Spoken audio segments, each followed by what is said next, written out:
Hello YouTube, long time no see. I thought it was about time I gave you a bit of an update to tell you what I've been up to since I last did a video. But before I do, I just want to give a bit of a shout out and a thank you to my mate Weggy, who's kindly sent me some of his new stickers. So I'll put a link to his channel in the description below, and I'll put a little picture up of a close-up of his sticker so you can see what it looks like. So thank you Weggy for that. So what have I been up to? So anyway, well, those of you that might know me on Facebook probably know that on the 7th of February I had a bit of an accident on my Kawasaki ER5. I was on my way to a works staff conference, and I was at Pride Park in Derby, for those that know Pride Park. And I just was kind of approaching a roundabout, another roundabout, not very fast. I was probably going less than 20 miles an hour. There was a car in front of me, so as I approached the island, because I was turning left, I applied the brake, and as I applied the brake, that was it. The bike just completely went from under me. No warning, no skid, nothing at all. 1 minute I'm on the bike, next minute I'm on the floor, and I hit it pretty hard, I can tell you, and I'm glad it was slow speed.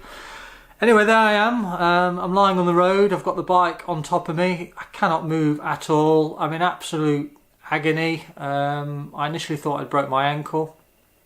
Luckily some lads were nearby. They came running over, asked if there's anything they can do to help. I said, yeah, you can get this fucking bike off my foot, because I was completely pinned underneath. I couldn't move whatsoever. In fact, I was lying face down. So they kindly removed the bike from my leg, and a couple of other drivers had stopped. The driver who was in front of me at the time stopped, and the driver that followed on behind stopped also, and kind of helped me up and got me to the side of the road where it was a bit more safe. And these lads just kind of wheeled the bike onto the pavement. So there I am. I'm in absolute agony. My elbow and my arm were really throbbing. As I say, my ankle I was in absolute agony with my ankle. I thought I'd broken it. I could barely put any weight on it. Anyway, one of the drivers had called an ambulance, and within 10-15 minutes the ambulance arrived, which I was pretty impressed with. So I managed to get myself in the back of the ambulance, had a bit of a check over, had some painkillers. They initially thought that I'd possibly just kind of sprained my ankle and possibly sprained my elbow and wrist. They did actually offer to take me to hospital, but I thought after I'd been in the ambulance for at least half an hour, so I felt reasonably okay then. Yes, I was still sore, but I didn't feel it warranted a trip to the A&E department, certainly not for 3 or 4 hours. Anyway, while I'm sitting in the ambulance, there was a knock on the side of the door, and the ambulance driver opened it, and there was a copper there. So I don't know why he was there, whether someone had called him or he happened to be driving past, but he poked his head in the door and said, I'm gonna call the fire brigade because your bike's pissing petrol out. I said, well, it won't be. It won't be leaking. It'll just be because it's been on its side. That's what happens. And he says, no, it's absolutely peeing out. I've called for the fire brigade. I said, well, fair enough. Anyway, within a matter of a few minutes, and possibly because the fire brigade have got nothing better to do at the moment, they arrived, blues and twos flashing for what what was really a fairly low level off. Anyway, they turned up, put some sand on the ground, and just mopped up the bit of the petrol that was on the floor. And that was it. So after a while, I was happy that I was in a reasonable fit state to be able to come out the ambulance. The police officer said to me, am I going to get the bike recovered? I said, well, no, I think I should be okay.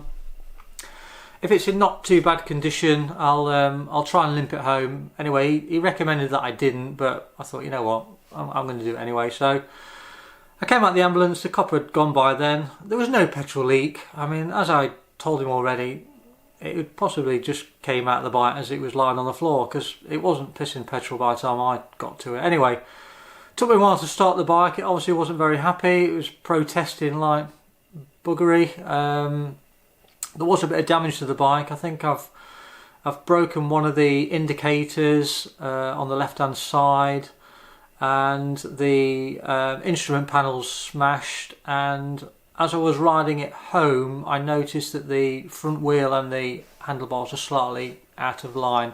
The handlebars aren't bent in any way, but I think I just need to sort out the alignment. Anyway, I managed to get it home, and really I was in agony really. I mean, I shouldn't have done really. I mean, I could barely operate the clutch. I mean, the clutch on that ER5 is very stiff anyway, and I was only able to get it into second gear. I managed to get it home. It took me about 10-15 minutes. Limped it home. I got home and I thought, well, what do I do now? I don't feel too bad. I suppose I could go to work. I mean, an hour had passed by this time, so I thought, well, I'll tell you what, I'll hop on the SV, because the clutch on the SV is a lot more lighter. If I can operate the clutch, then I'm going to work. So anyway, I got the cover off the SV, jumped on it, was able to operate the controls, including the clutch lever, no problem whatsoever. So I thought, I'll bugger it, I'm going to go to work. So I ended up going to work for the rest of the day. My colleagues all day were giving me fucking hassle about it, you know, oh, why haven't you been to the hospital, get yourself checked out? And I thought, oh, you know what, I can't be done with a hassle. So anyway, I said, look, if it gets any worse the following day, I will definitely go to the A&E department and get it checked out. Anyway, the end of the day came, and by then I was really starting to suffer a bit. My arm had began to swell up. I get to the car park where I normally store my SV, and I went to put my helmet on, and I couldn't fasten it at all. I just couldn't get my arm. I mean, I can now. I just couldn't get it up there at all. Couldn't get it up there at all.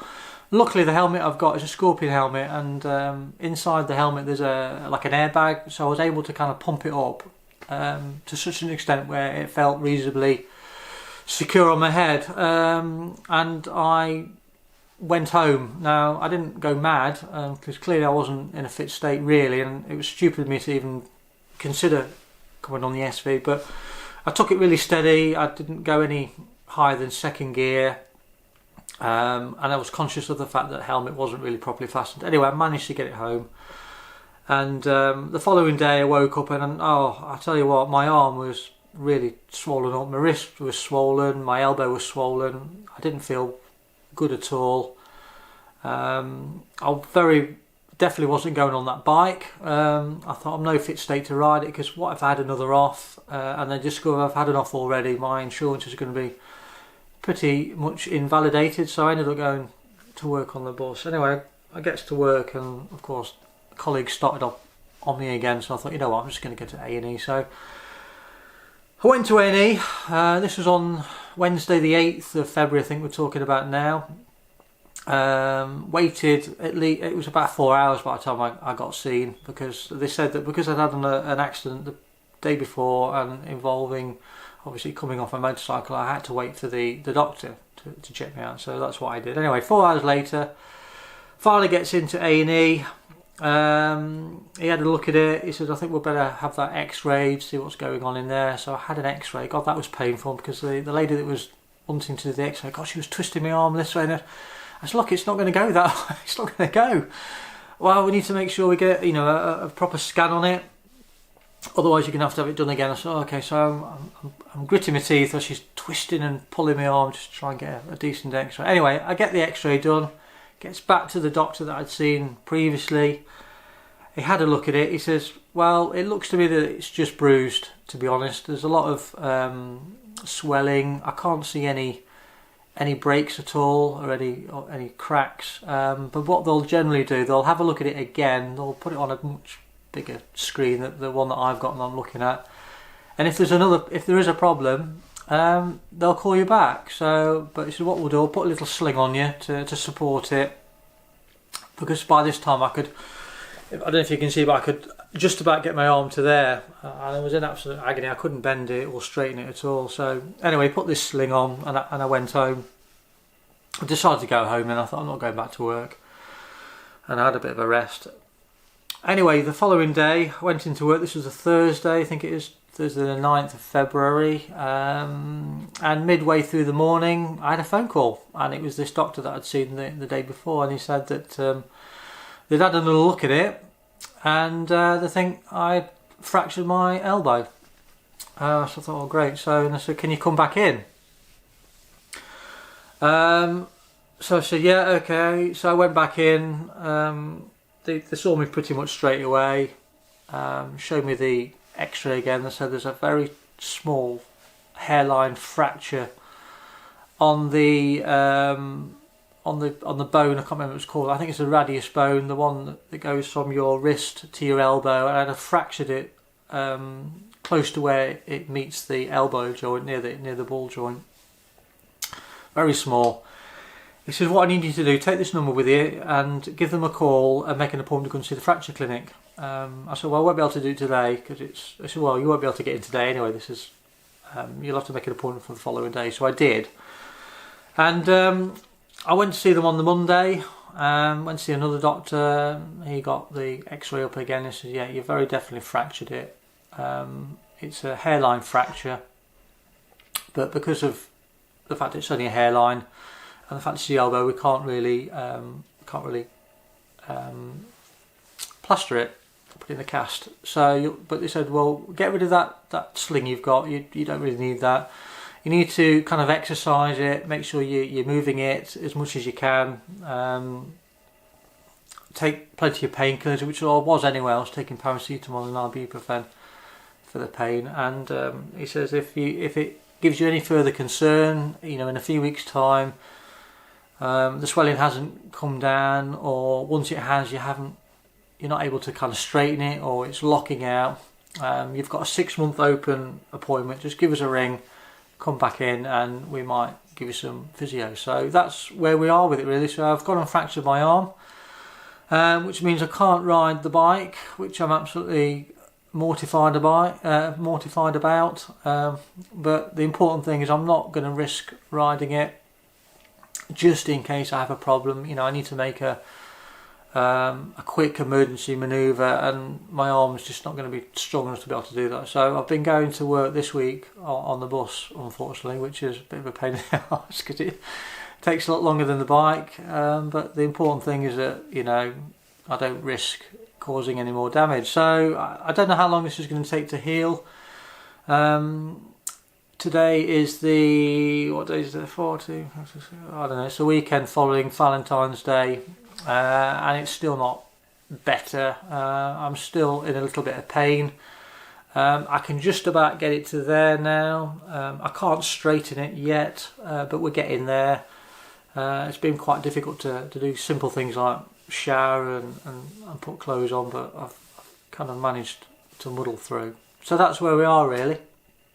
Other news, I haven't forgotten about the Australia trip. I'm still working my way through the video. Don't be surprised if it's going to be a while before that series is uploaded, but I will be honest, the last few months I have kind of lost a bit of enthusiasm when it comes to putting videos out and editing videos. Hence the reason there was no video when I came off my bike. I just hadn't been riding with my helmet cam at all. But I'm getting there. I've not been very well. I've had a bit of flu fairly recently, so I've had a series of setbacks. Work's been an absolute pain. I've been busy with family life, as you know, guys. So I've kind of lost my way a little bit when it comes to kind of making videos, but hopefully once I can get this arm sorted, I should hopefully be back on the bike and hopefully get some enthusiasm again to get going with it. In some other news, later on this year in June, in the summertime, I'm planning to do the North Coast 500 with a few familiar faces. I won't tell you just yet who's coming with me. But there's about 8 of us going, and we're going to do the North Coast 500 in the north of Scotland, so that should be pretty amazing. The accommodation's all booked for that. We're just in the process of doing some Skype conferences and just planning the various sections, so that should be pretty exciting, so look out for that in the summer. So yeah, that's it. I think I've waffled on a little bit more, but I thought it was important to give you guys a bit of an update, because one or two people have kind of sent me messages and did wonder where I'd got to, and those that did know about my off had been asking them, you know, how I was. So, and I did promise I'd do a bit of a vlog just to give you a bit of an update. So that's it, yeah. So as always, take it easy, ride safe, and as always, I'll catch you next time.